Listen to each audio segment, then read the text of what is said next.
शेतकरी मित्रांनो, एकाच पाईपलाईनला जर 2 मोटारी कनेक्ट करायच्या असतील किंवा 2 मोटारींचं पाणी एकत्र घ्यायचं असेल तर तुम्ही अशा पद्धतीने जोडू शकता। या ठिकाणी तुम्ही पाहू शकता आपण इनबिल्ट फ्लांजवाला वायपीस घेतलेला आहे आणि त्या वायपीसला 2 साईडला 2 NRV जोडलेले आहेत।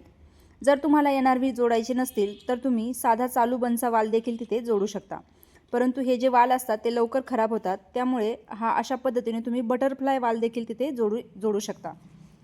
परंतु या अशा ठिकाणी जिथे 2 मोटारींचं पाणी एकत्र करतो तिथे शक्यतो नॉन रिटर्न वालच जोडणे जास्त योग्य आहे, कारण नॉन रिटर्न वालला मॅन्युअली ऑपरेट करायची गरज काही भासत नाही। आता इनबिल्ट फ्लांजऐवजी तुम्ही असा विदाऊट फ्लांजचा वायपीस देखील घेऊ शकता। दोन्ही वायपीसच्या आकारांमध्ये थोडा फरक आहे, त्यामुळे तुमच्या पाईपलाईनच्या आकारानुसार किंवा तिथे जशी जागा आहे त्यानुसार तुम्ही जो वायपीस योग्य आहे तो जोडू शकता। शेतकरी मित्रांनो, तुम्ही पाहू शकता हा जो वायपीस आहे याचा उपयोग 2 मोटारचं पाणी एकत्र करण्यासाठी नाही तर एकाच मोटरचं जे काही पाणी आहे ते 2 ठिकाणी घेऊन जाण्यासाठी केलेलं आहे।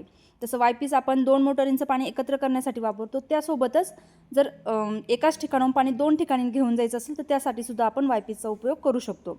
आता ही जी एक पाईपलाईन आहे ही शेततळ्याजवळच्या क्षेत्रातलं पाणी तुम्ही पाहू शकता, हे पाणी वाहून किंवा घेऊन जाण्यासाठी आहे।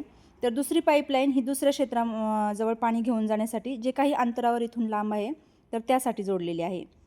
हे वायपीस आपण जेव्हा जोडतो ना तेव्हा NRVला जोडायला कमी जागा असेल तर तुम्ही या अशा पद्धतीने प्लेटचा NRV देखील तिथे जोडू शकता।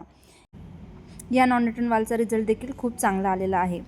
तर शेतकरी मित्रांनो, आपण या पद्धतीने वायपीसचा उपयोग कसा करायचा ते पाहिले आहे। जर माहिती आवडली असेल तर व्हिडिओला लाईक करायला विसरू नका व चॅनलला सबस्क्राईब करायला विसरू नका। धन्यवाद।